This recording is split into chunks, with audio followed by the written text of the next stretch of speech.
Do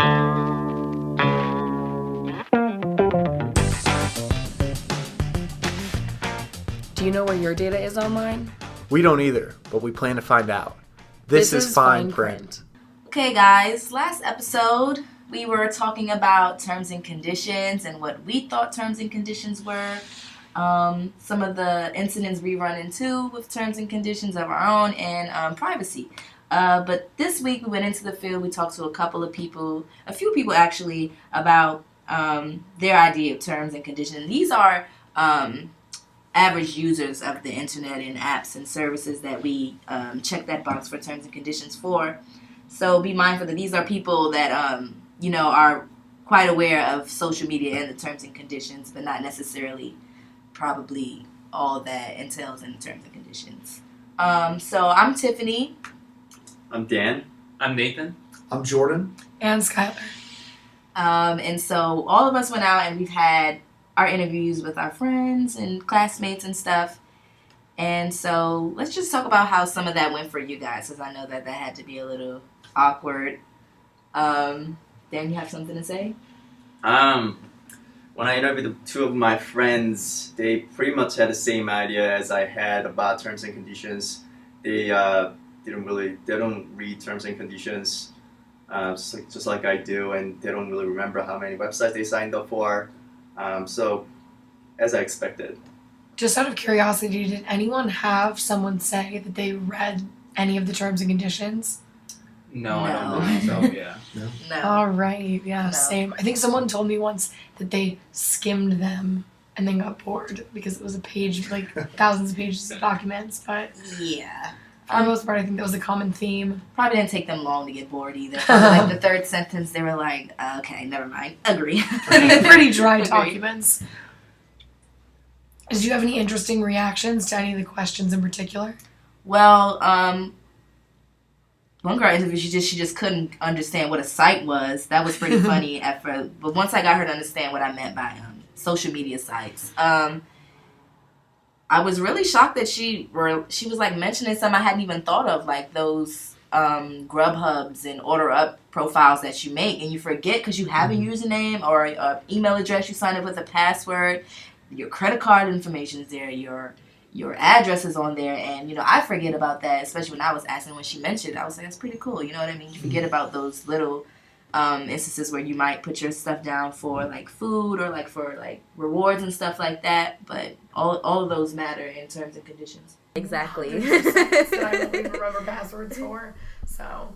And pretty much anything that says it's going to make my life easier, I'm going to sign up for online. So not all of them are true, though. Not all the claims are true, but I definitely still sign up for them. Wish I had it now. But when you think about it, especially when you first signed online and like when you were a preteen, or you just think about all the little stupid stuff you signed up for back then, you have no recollection of now. Right? Like, do I have a Webkins account still? I don't know, maybe.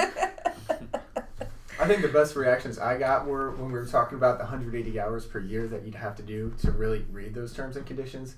People guessed, maybe it'd take me like 20 hours, maybe it'd take me a day. But the fact that it takes you a whole month or takes you that much time to actually read it was surprising to people. As well as the $250 billion, that Wall Street Journal statistic.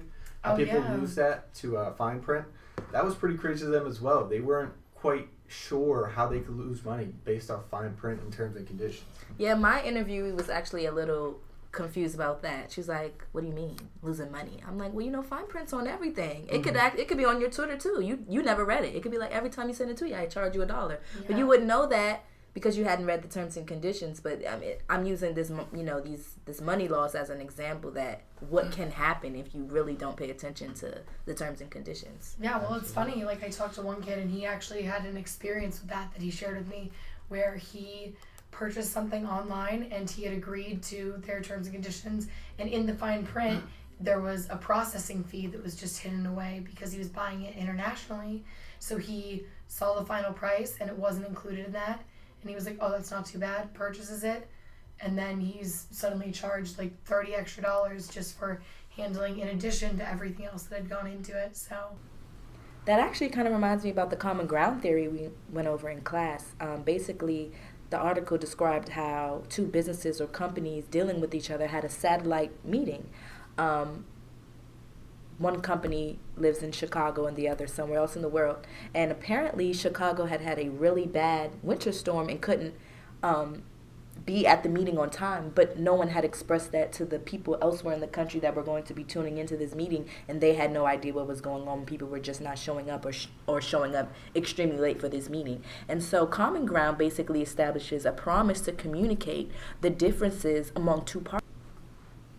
And you speaking about this guy really makes me think about the common ground theory and how there is a difference when you buy something online from somewhere else in the country and when you buy something online elsewhere in the country. And the common ground was that for us, the common ground was the extra money. You know what I mean?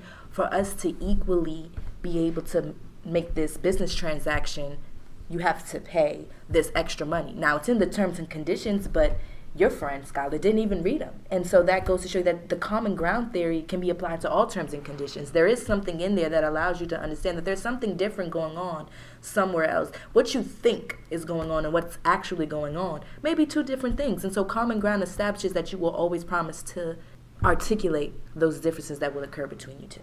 You guys? Even No Google, joke. wasn't there a Google statistic where that you provide $500 worth of information? Yeah. Even if you have a free account, they didn't understand how that worked either. Yeah, that blew people's minds. I was like, do you pay for your Google account? And they're like, obviously, no, I do not. Like, actually. Yeah. Just kidding, you do. And my interview was like, I don't understand how that's like an issue though. I'm like, well, they're taking your information. You know what I mean? Are you getting that $500? Are they paying you $500 to take your information? I mean, they're asking you for you can get an email anywhere you want. You don't have to sign up for Gmail. You don't have to sign up for exactly what they're saying, what they're offering. But you want that one, so they're just going to take that $500 dollars worth of information about you without asking you for it or giving or compensating you for it. So it might not seem like an issue, but when you really think about the millions of people, it adds up, and it really is like a big difference, Definitely. Well, should we take a listen to like some of these actual interviews? And Absolutely. Definitely. How would you define terms and conditions? The thing that I do not read, I just click it. There's just like a lot of like rules and everything before you sign up something, and then like you cannot break it in a way. In my opinion, it's really you're accepting their terms that if you create an account with them, they're going to be able to use your browsing, and they're going to put cookies on your computer to track your data. So that was their take on what terms and conditions are. Now let's see if they can identify all the social sites and other sites on which they agreed to terms and conditions on. How many social media accounts would you say that you have? Like Facebook, Twitter? Yeah. Facebook, Twitter, Instagram, so 3. That's and it. Snapchat, so 4. Okay. I have Facebook, Twitter's, and many other accounts. Oh my gosh, too many to count. And I don't know, probably like 100 or so. You read the terms and conditions for any of these sites? The most I've read was the first 5 words, and those words are by clicking the box or something like that. That's all. I don't really read it, so no. So they sold you on the first 5 words. The first 5 words are like, yep, I agree. Yeah, because, they pretty much say the same thing. Do you even know what they say, though? To agree. All right. Yeah, probably like the Facebook thing. The fact that, they know like within 10 seconds what you're searching for on Amazon, and even just like a Google search. And even the fact, it's convenient that Google knows your location, but sometimes it's kind of weird, like, you get to a new location and it already knows right where you are. So like sometimes, there's pros and cons to everything. Now let's see who would actually get rid of these heinous sites that ask for too much. Do you think that if you did read the terms and conditions that you would be less likely to use any of the social media that you've signed up for? No, I think I would still continue with my social media. And what is your rationale for that, just out of curiosity? It's just, I like the product they provide, and I'm willing to sign up for it. No, I don't think I'll delete it. something bad really has to happen for me to want to delete an account. Other than that, I'm good. Probably not. Only because everybody uses them. It's so convenient. And I mean, Snapchat saves a couple pictures here and there. I mean, it's probably fine. I mean, serious guys, you gotta admit that's pretty ridiculous. As a regular person, where do you draw the line? Where do you say I'm done using social media based off the intrusiveness on my life? You know? Yeah, I mean, well, I think a lot of it comes down to where intrusiveness and convenience kind of merge together, because people want to be connected this day and age. Like, if you don't have these sites, it was a common theme that people are saying, they feel left out. Like, it's like part of your social network that exists beyond just online. Like, this is part of your everyday life, how you communicate with people. So they're willing to accept these things to be connected to other people and for that convenience. It's wild.